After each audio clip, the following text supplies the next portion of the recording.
Quick message before we start today's show. I want to tell you guys about a great libertarian blog called The Liberty Theorist.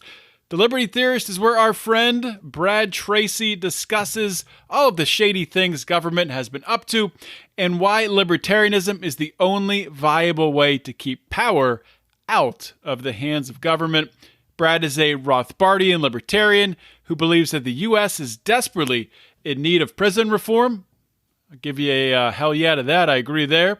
That victimless crime should be abolished. Yes, agree with that. And that we need to end the welfare, warfare, and spy state. Yep, follow along with you there. And that true free market capitalism is the only way to go. Well, socialism kills human production. Can't argue with that. Bottom line, the government should stay the hell out of your life. You can find The Liberty Theorist by going to medium.com/ that's the @ Liberty Theorist. You can also find it on Facebook at facebook.com/ The Liberty Theorist. Check it out today.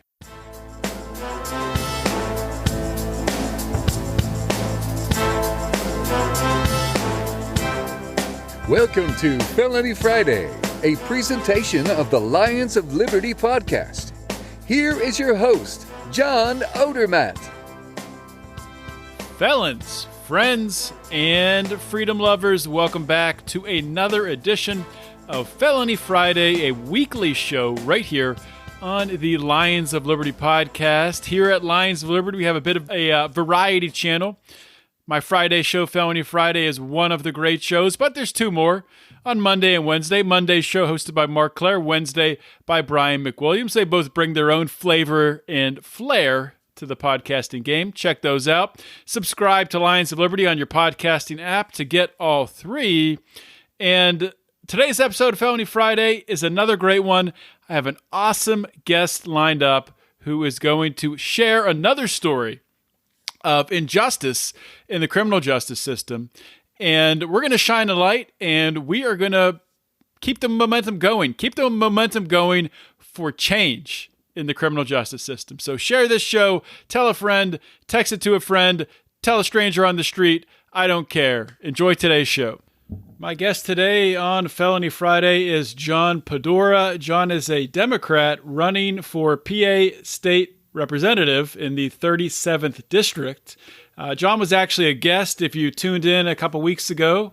I was actually a guest twice on our Recovering Through the Crisis town halls, talking about addiction and recovery and the war on drugs and everything in between. John himself, he's in recovery. He's recovering from opioid addiction. He almost lost his career and his family and his life. He was able to emerge from that challenging period of his life with hope for himself and for others. So that's one of the reasons why he's running for public office, and he's here to share more about that today. John, welcome to Felony Friday. Thanks for having me, John. I appreciate it. If you bear with me about another 5 seconds, I'm trying to get to an area where things are working out better. Yeah, John's chasing a good Wi-Fi connection in his house. His internet provider just went into bankruptcy. So my wife just informed me that they're working today too on the line. So okay. That could have everything to do with it. So that's maybe another thing you can put on your agenda for your state rep. Get better internet access for the community around you and yourself. Absolutely. Well, thanks for having me today, John. I really appreciate it. A little bit about me. Like you said, my name's John Padora. I'm the Democrat running for state representative here in northern Lancaster County. I'm running on a platform to tackle the addiction crisis. Really, one of the biggest things that inspired me to run was primarily my own interactions within our broken criminal justice system. If you turn the clock back, about 7 years ago, I was actually lying in a jail cell in county prison. And it was during those lonely nights that I spent alone in a jail cell that I decided I didn't want to become another statistic. So I made a commitment to myself, to my wife, and to my children to get better. And I was really fortunate to be able to get back on my feet and be able to do that. Not everybody has that type of opportunity or the drive. I had a really, really strong support cycle around me. I had a lot of good people. And I've really been inspired to want to give back to my community. And we've been working really hard over the last year. And that's a little intro about myself. That's great, John. And one of the reasons why I wanted to have you back on, because you are such a great example of, somebody who's, made mistakes. You did time in prison. I'm not going to say you doing time in prison was justified, and we can talk more about that. But, you're running for public office. And if somebody saw you on the street, the last thing they would expect is you were somebody who was addicted, who spent time in prison and is currently in recovery. So if you could just talk a little bit about that to start with. Running for public office right now, what kind of reception have you gotten from the community, being someone who's in recovery and who's advocating for changing a lot of these laws and the way that we look at addiction? Yeah. So, I'm not going to lie and say that it's been challenging. We have a lot of work to do, but I can tell you that all in all, I'd say 80% or more of the interactions that we have with people in the community are very positive. Here in rural Lancaster County, just like most parts of Pennsylvania, we have a widespread opioid addiction crisis that has just, sunk its nasty fangs into the communities for the last decade plus. So almost everybody that I speak with has a brother, a sister, a mother, a father, a grandfather, a grandmother, somebody who suffered from addiction. So most of the time when I have these interactions with people and they find out about it, like you said, they tell me, oh, well, I never would have expected that from you. And, you're such a good example to people. And we need more people out there that are pushing the policy. So we have a lot of diehard conservatives in the area. So some of them are unable to see past the war on drugs. They're so captivated in that, Nixon era war on drugs, tough on crime, that they just kind of say off-mark things like, well, junkies belong in prison and things like that. So that's what I said. We still do have a lot of work to do, but I'll tell you what, I feel we've been really successful this year in just tearing down a lot of the destructive barriers that surround both addiction and recovery. Mm-hmm. It feels good to be a part of that. And I think if we keep pushing the message, within a couple years, we're going to make real progress. Absolutely. Yeah. I can see progress happening now. I want to talk more about your policies and what you want to do once you get into office.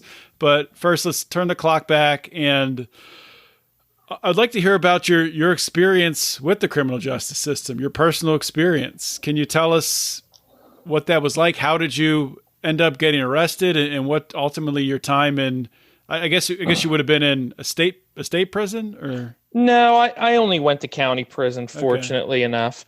But so, yeah, pretty much my story, if I just condense it, little over a decade ago, I was involved in a car accident, and I had a lot of chronic pain following that accident. So I was prescribed opioids, and to be honest with you, one prescription led to the next. It led to the next.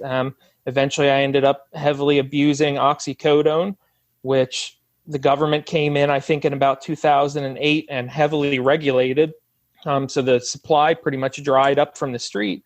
And what I ended up doing, like most other people, is I transitioned to heroin because it was cheaper, it was more readily available, it was a lot more potent.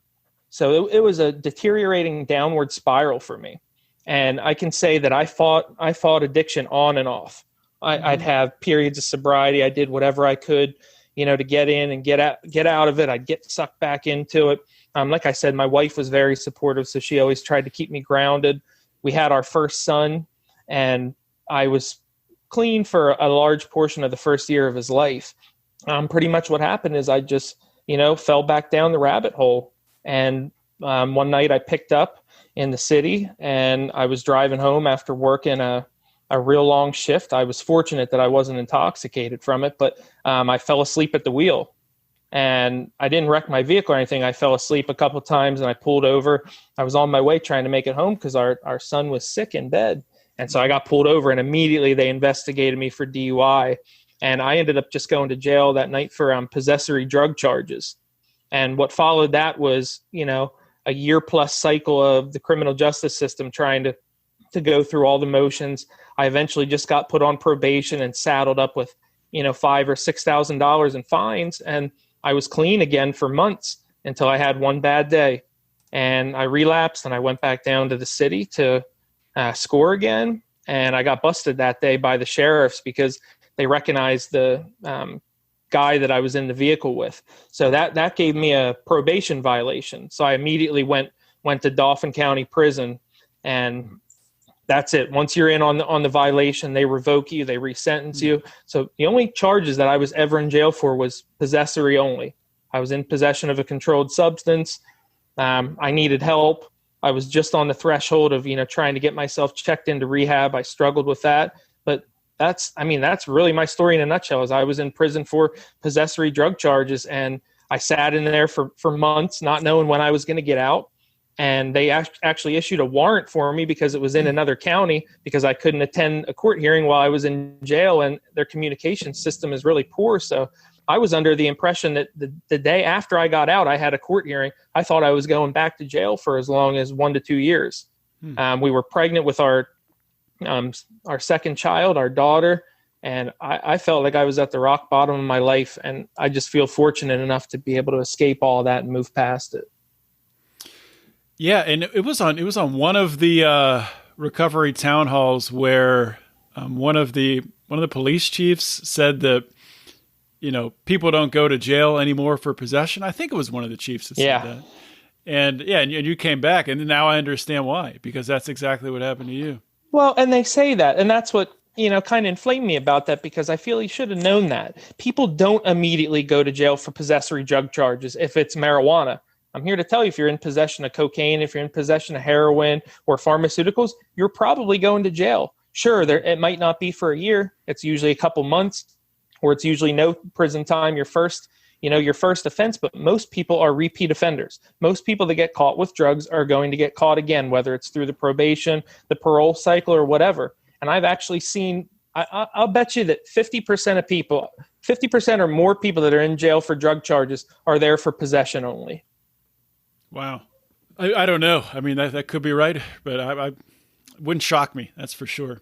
I know and that's not a statistical analysis or anything. I haven't ran the data on that, but I can tell you, being in county prison, you have a lot of time to sit around and get to know everybody. And, everybody's like a jail yard scholar in there. So, people study charges and how they can get out of it. When you realize how many people are just in there for being repeat drug users, I mean, it's pretty disturbing. People need help, and instead we're, shoved into cages. So what do you think about, I saw this recently, and you're a Democrat, so your opinion on this, hope it doesn't get you in trouble, but I saw Joe Biden come out recently, and I forget how he phrased it exactly, and you've probably heard this, but it was something to do with drug possession charges. They shouldn't go to jail, which is good, but they should go into a mandatory recovery. What do you think about that option? Okay, so first of all, I'll address the beginning of that. I am the Democratic candidate for state house, but I can tell you one thing. I've been a lifetime registered independent. I'm not a fan of the two-party system at all. I believe that both parties have failed America systemically. I'm part of the group where I believe that the best way that we can make change is to affect the party from within. So I'm kind of an outsider who has party support, but there's a lot of circumvention and navigation of the new Democratic Party and people that are trying to change everything from within, because it's a lot harder to change it as an independent candidate. It's a lot harder to change it as a libertarian candidate. So I am a Democrat, yes, but that's a little bit of my perspective on all of that. I almost disagree with all of Joe Biden's stance on that. I don't like, let's be real, he's the doctor of some really bad bills. Oh, yeah. And there's no getting out of that. And to be honest, I don't think they're in a period of racial justice, and criminal justice reform that nominating a cop for a vice president and Joe Biden, who has a really shady track record on all of it, was the best choice to defeat Donald Trump this year. So I don't agree with mandating recovery at all. I don't like mandates, period, to be honest with you. But we definitely need to figure out, I like more of the second chance program. I like giving people the opportunity. I don't like mandating anything. You have the opportunity. Do you want to get better? Do you want to go to jail? That's the type of ultimatum and choice that I would much rather see than a mandate. Yeah, and the second chance program, that's, we've talked about that before in these recovery town halls. I think the website's secondchancepa.com. and that's it's a coalition really put together by Chris Streisbach and others of experts in in recovery and law enforcement, and there's district attorneys who are involved. So it's a powerful coalition that's coming together, and it's great for Pennsylvania. And I just would like to see it spread to more places. So I wanted to ask you a little bit about some of your policy stances here. So around marijuana legalization and regulation, I do like how you say marijuana is not a gateway drug, according to a University of Pittsburgh study. And I also really like how you point this out, because a lot of people miss this. And I'll let you explain why you think this way, but that regulated sale of marijuana would end associated black market-driven violence. Can you explain what you mean by that? So, I mean, if you do a historical analysis of alcohol prohibition, when alcohol was a prohibited substance in America, the crime that ensued the crime that overtook America was, I mean, it was unreal, because what happens is you allow when it's not regulated like that, you allow the gangs to come in and permeate it and to be able to distribute it. And basically, I look at it as, if we legalize marijuana, you're taking it out of the back alley and you're putting it in well-lit dispensaries. There's not a whole lot of violence associated around marijuana, but large sales, when you're talking people that are dealing 10, 20, 30, 40,000, do you know how many robberies occur from that?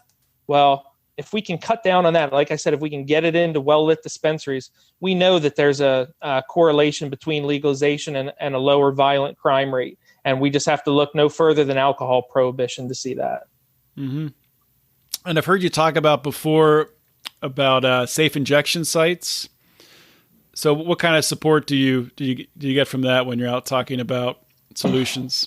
That's an area where we need a lot of work on out here in northern Lancaster County and the rural areas. I mean, it's controversial in Philadelphia. And one of the biggest things too is when I advocate for marijuana legalization, the number one Republican hardline conservative response that I get is, you just want to legalize all drugs. Well, to be honest, I don't believe in legalizing drugs, but I believe in decriminalizing all of them. I don't believe that people that use a substance that the government deems prohibited constitutes you being incarcerated. That's my opinion. But we have to take baby steps with people around here. That's the biggest thing. So the safe injection sites, they're going to take some time. We're going to have to watch them blossom in Philadelphia. But if we keep injecting and supplanting these ideas into people's minds, and we slowly break down those stigmas, I think we're going to have a really good response. Yeah, I liked, it was a Republican debate back in, I think it was 2012. It might have been 2008, but Ron Paul's on stage talking about legalizing marijuana, and they come back to him, so what about legalizing heroin? I bet you would legalize heroin, wouldn't you? And he's like, yeah, I'd be in favor of that. What, are you afraid you'll start doing it tomorrow? So that's the way you have to push back with these people, though, because they haven't thought through really the consequences of the policies, and the policies are making the situation worse in a lot of communities. So, absolutely, yeah. I mean, I think the real systemic failure of drug usage in America is the war on drugs. I mean, obviously, we have an addiction epidemic that we need to tackle, but at the same time, the war on drugs has been raging on for how many years? And have we decreased drug use? No. In fact, I think there's actually an increase in drug usage over the last 10 years. So it just shows you how that, tough on drugs, hard crime response, it doesn't work. It's a major failure. Hey, just want to take a real quick minute here to talk about another libertarian podcast. If you haven't listened to Good Morning Liberty, it's a 5-day per week show. Nate and Charlie, I don't know how they do it, 5 days per week, pumping out fantastic content. Also, their Twitter game, I have to say, I've been following them on Twitter, is on point. At Good AM Liberty. Check it out. I don't know if it's Nate or Charlie running the account, but whichever one is doing it, fantastic job. Also, their show. So what is their show? They are trying to really take the onus of trying to change people's minds of how people view libertarians. And they're trying to do this by leading with a message of compassion first, rather than, pounding on your keyboard and screaming at people like libertarians love to do. So they're looking at ways in which policies impact people and using the principles of liberty to provide compassionate solutions. They both have backgrounds in healthcare. They own a healthcare IT company. Check it out, Good Morning Liberty, wherever you get your podcasts. You can also subscribe to their podcast by going to bernielies.com, which so awesome redirects right to their podcast links page. So check that out, Good Morning Liberty. One thing I do want to challenge you on a little bit, talking about, it's a part of your criminal justice and opioid epidemic response, increasing the minimum wage above $7.25 per hour. So, why do you think that would help to fight the opioid epidemic, for example? So, here's the reality: a lot of people, like myself, go to prison for a couple months or a year or 2 years or however long it is. When you get out of jail, if you're a chemist, I've known people that have, PhDs and they get out of jail, and guess what? They can't get jobs. They're making $7, $8, $9 an hour, whatever they pay working at McDonald's. And when you get out of prison, you're saddled. Like me, for example, I had $10,000 in legal expenses on top of trying to navigate my way and provide for my family. That is so hard to do. So if people were able to get out and they were able to make 15, 12, 13, 14, $15 an hour, it would provide people an opportunity where they wouldn't have to turn back to drug usage or drug distribution. There's so much pressure on you when you get out to pay these fines and the costs off, and they will actually throw you back in jail if you lapse on payments. So a lot of times people get really stressed out when they're making $9, $10, $11 an hour because that's the only job they could get. And then they start thinking, well, okay, maybe if I call my old heroin dealer, if I call my old crack cocaine dealer, I'll just make a couple $1,000s to pay these fines off, and then I'll get away from it.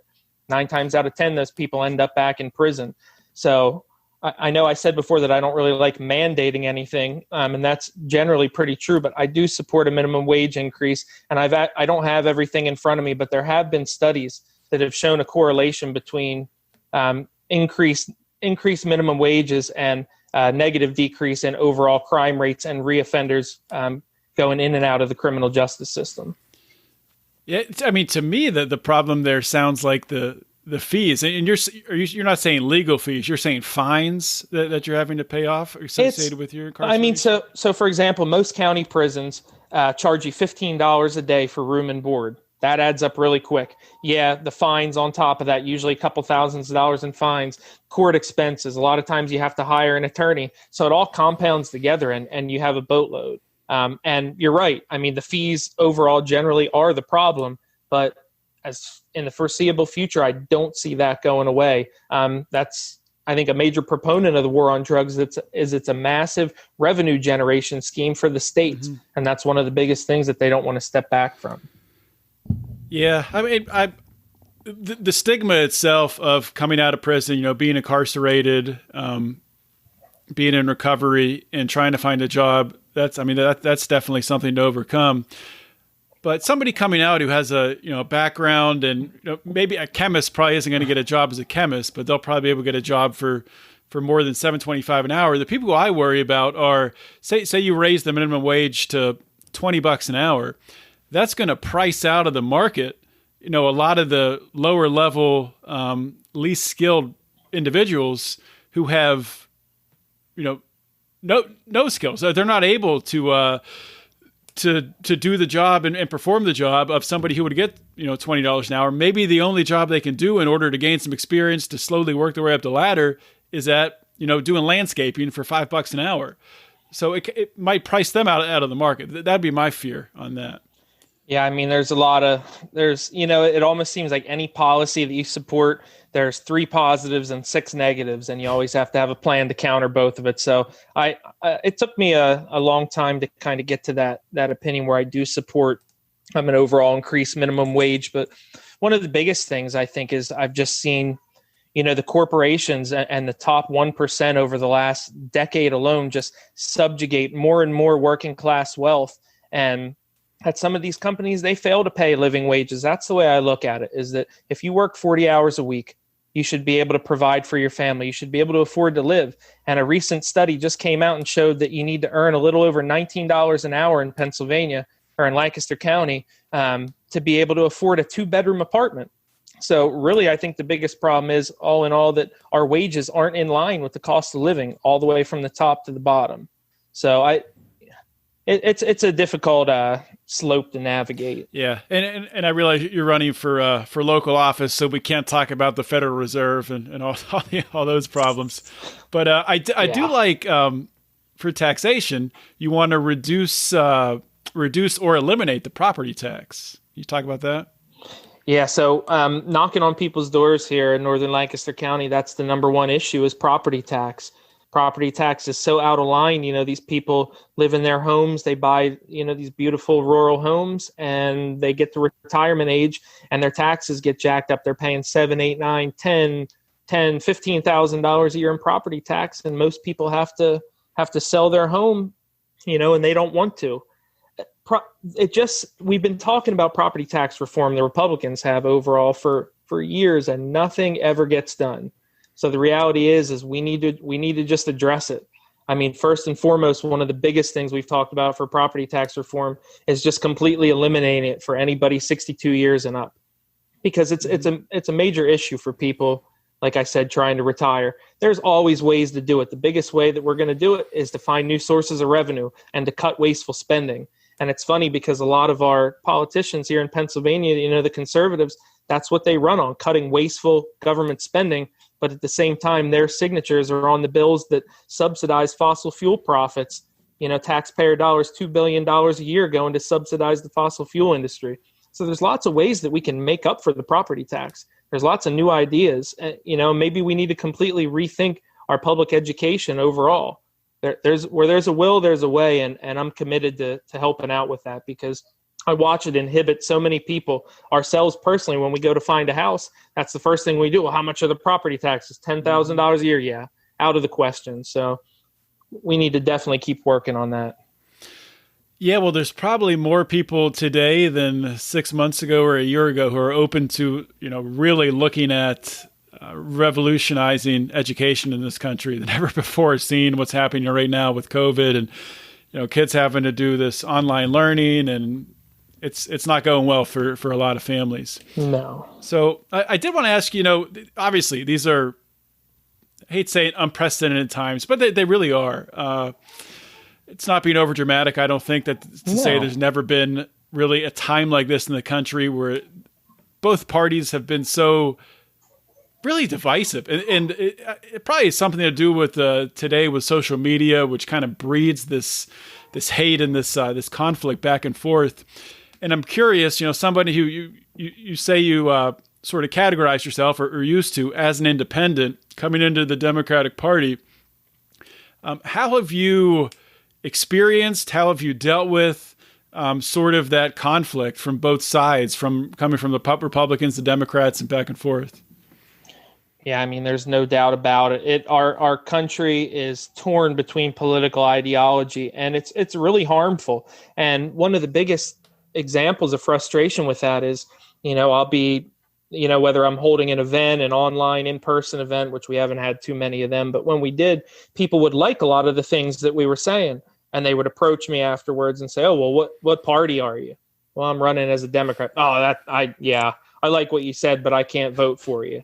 I mean, we get that all the time. And then, to be honest, there's people within the Democratic Party that believe if you don't toe the line and you have ideological differences, you're not really too well liked by them. And there's a reason that I don't have the endorsement of Governor Wolf, that, I didn't get an Obama endorsement this round. Did you ask for Governor I Wolf's didn't ask for it. So a lot of that stuff is specifically driven by data. And the data in our district says that we have a 3-to-1, Republicans have a 3-to-1 registration advantage. And they look at the past couple cycles of really poor candidate performance. And that's because a lot of the candidates that have ran in this district haven't really waged campaigns. They're what I like to call ballot occupiers. They get on the ballot and they don't really do anything, and people don't know who they are. And I'm not saying anything bad about them, but it's done a lot of damage to harm the data within this district. So a lot of those endorsements are specifically, they come from data. So that maybe I was getting off topic a little bit with that, but Yeah, that's fine. the best way that I have countered that whole negative stigma is to just, speak to people truthfully. Listen, I'm a husband. I'm a father to 3 children. I'm a blue-collar manufacturing engineer. A background in environmental science. I have vested interest in our community. The two-party system has absolutely failed us. That's a major reason why we're in the predicaments that we're in. And I'm here for the people. And one of the biggest things that's been able to help me out with that is my campaign finance report. I always boast to people. I say, well, check our campaign finance report. You'll see who I work for. We have small dollar donations from people all over the state, people within the district, libertarian supporters, independent supporters, Democratic supporters. You get onto my opponent's campaign finance report. It's PP&L, Exelon, all the big AstraZeneca, all the Monsanto, Bayer, the big drug companies, the pharmaceutical industrial complex, private defense contractors. It's all corporate money. So it's really easy to tell who someone works for, despite their party affiliation, based by who's funding their reelection campaign every year. So that's pretty much been our go-to is check our campaign finance report. I don't work for the corporations. So who are you running against, and what's his story? What's his record? It's actually her. I'm running against Representative Mindy Fee. So I've been pretty open to say this the whole time. The reason that I'm running is because she's a ghost within our community. She does absolutely nothing for our community. If you want to know how she got her position or what qualified her, it's because her husband, who is actually a really nice guy, used to be the magisterial judge here in Mannheim. Well, we all know that the Republican Party is a pay-to-play system. Who pays the most money is the next one up for the nomination. And here in districts like the 37th, where there's a 3-to-1 registration advantage, it's more of a coronation than it is an actual election. So he was the next in line for state rep when the previous occupant resigned. Well, he died suddenly of a heart attack. So who was next in line but his wife, who was essentially a furniture salesman and really didn't have any political experience or moral, ethical, or educational advantages to step up and serve. So that's pretty much her story. And she's been in power for 8 years here. We've lived in the district for 8 years. We've never seen her at one community event. We've never seen her do anything for the local township. All of our friends and neighbors who have dealt with her office have had really poor experiences, myself included. We pretty much just call her like a partisan placeholder for the Republican Party. She doesn't really put her name on any bills unless they tell her so. She doesn't really formulate any coherent policy decisions unless her caucus leadership tells her to. So there's not really a whole lot going on, and I think the people deserve more than that. So what have you done to campaign during this time to really, draw a difference, let people know that, you're a real option that'll actually be available in the community? Well, that's where it's been really, really hard because we haven't been able to be out knocking on people's doors. That really, really limited a lot of that. We had a lot of food drives that we were going to do, a lot of in-person events, and most of all of that got canceled. So one of the earliest things that we did is when COVID first started happening is we basically organized a phone bank for my campaign, and we targeted people 65 and up. And we would basically just call them. It didn't matter what your registration was, Democrat, Republican, Independent. We called you on the phone. Hey, this is John Padora. I'm running for state rep. What do you need? Do you have your food? Do you have your medicine? Do you have everything you need? And if people told us that they needed something, then we wrote their name and their contact information down, and we found a way to direct them to resources or to people that could help them out. A lot of people were afraid to go out of their house and even pick up their medication. So we got a really, really positive response from doing that. We just had a lot of people who even just wanted to talk, and they were just happy to hear from somebody. And a couple of people even made the comment to us, wow, I've lived here X amount of time and I've never got a call from our state representative or our senator. So that I enjoy helping people. I genuinely do. I'm not running to make this I'm not running to be a career politician. I'm running because I actually want to uplift our community, because I want to do things for the people of Pennsylvania. And that's just what we've tried to emphasize the whole time, that, we're here to make a difference. And COVID's made it really, really hard, but we're still doing what we can. We've held a lot of online events, like little online town halls. Our Facebook page and website is always very responsive. Anybody that emails us or writes a message on there, I almost myself always try to personally respond to that. We've handwritten almost 10,000 postcards to people throughout the district, just touching base with them, just introducing ourselves. So really, we're just trying to put the work in to get our platform out there and to let them know that somebody will actually be here to fight for them in Harrisburg. Do you have an idea, like based on looking at previous elections, how many votes do you think you would need to win the election? Yeah, so this is expected to be a high turnout year. So what we did is we modeled a couple different scenarios. We modeled a low turnout, a moderate turnout, and a high turnout. Because of the volatility, like we just discussed a couple minutes ago, we're expecting a really high voter turnout this year. So my win number is hanging out around 15,000. And the average vote deficit is about 6,000. I think it's about 6,000 votes, maybe a little bit less than that. So what that means is, if you look at the data, actually we have a lot of Democrats here that vote Republican, and most of our Libertarian and Independent voters actually vote Republican also. So we don't have a whole lot of crossing over. So we've really tried to outreach to the Democrats locally to get them much more engaged and activated and excited to have a progressive candidate. I secured the Lancaster County Libertarian endorsement, which I believe I'm the first Democrat to ever do so. So we've emphasized really reaching out to independents and libertarians, and hopefully that a lot of the Republicans that actually vote Libertarian will end up crossing over to vote for us. And then we've also targeted the Republicans that, feel left behind, a lot of the elderly ones that didn't feel like their life mattered too much to a lot of our lawmakers here from COVID. So our win number is around 15,000. And there's definitely a way to make up those numbers if you put the work in. That's awesome. So, John, thanks for coming on the show, and I'm really excited to watch your campaign. I'm glad that Chris Streisbach connected us. Before I let you go, I want to make sure, say your parting piece, let people know, why they should be excited for your campaign and maybe donate or volunteer if they're local.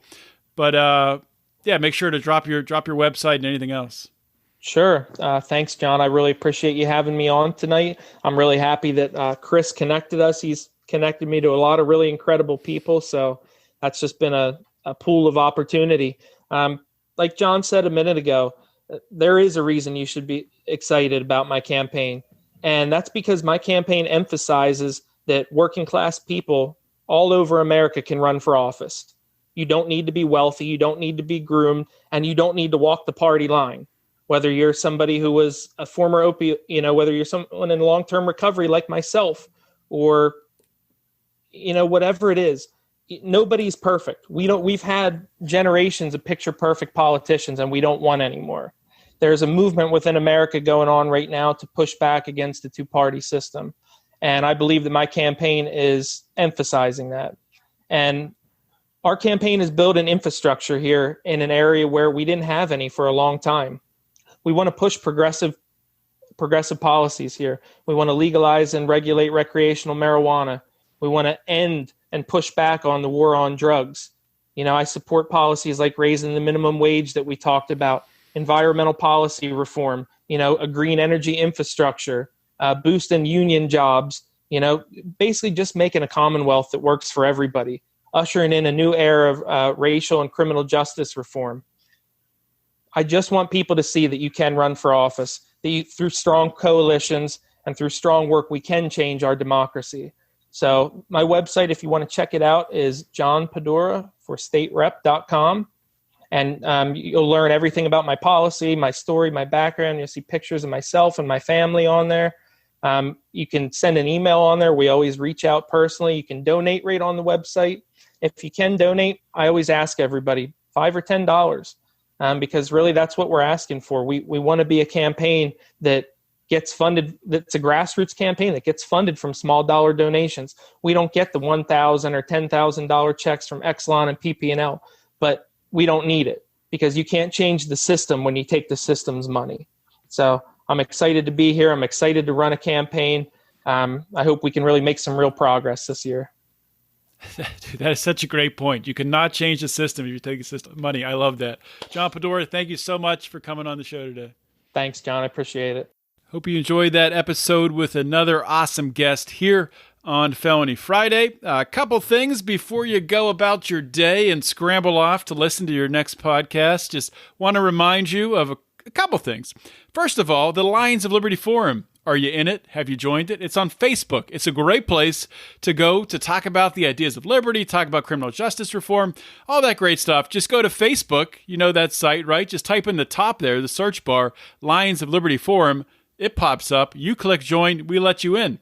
Easy as that. Do it now. Also, for those of you who know me, who follow me on the social media, you know that I'm passionate about gut health, plant-based supplements, all that good stuff, really healing the body from the inside out. If you or someone you love is also interested in really natural healing, getting your gut healthy, overcoming things like anxiety, inflammation, IBS, or maybe you're just trying to lose a few pounds. So much is tied to our gut. 70% of our immunity resides in our gut. 90% of our serotonin is made in our gut. 50% of our dopamine. The gut-brain axis is a real thing, my friends. When they talk about a gut feeling, that's real because there's a connection there. You get the stress of feeling. You feel the upset stomach. That's a real thing. So if you're interested in learning more about gut health, probiotic systems, and healing from the inside out, striking the root, let me know. I just did a webinar on it. So if you want to check it out, hit me up on my social medias on Instagram at John Odermatt or Twitter at John Odermatt, or you can find me on the Facebook. That's all I got for you guys today. And if you have anything for me, any topic suggestions for Felony Friday, as always, you can reach out to me, Felony Friday, at lionsofliberty.com. Hope you all have a great weekend. Always remember to keep your head up and the fires of liberty burning.